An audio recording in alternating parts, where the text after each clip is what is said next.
தமிழக வெற்றி கழகத்தின் பெண் நிர்வாகிகள்,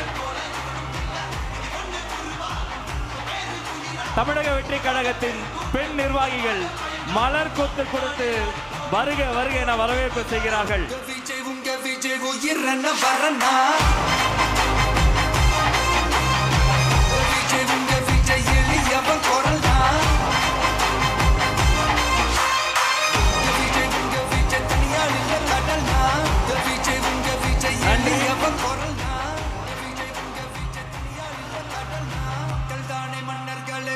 கட்ட வரனா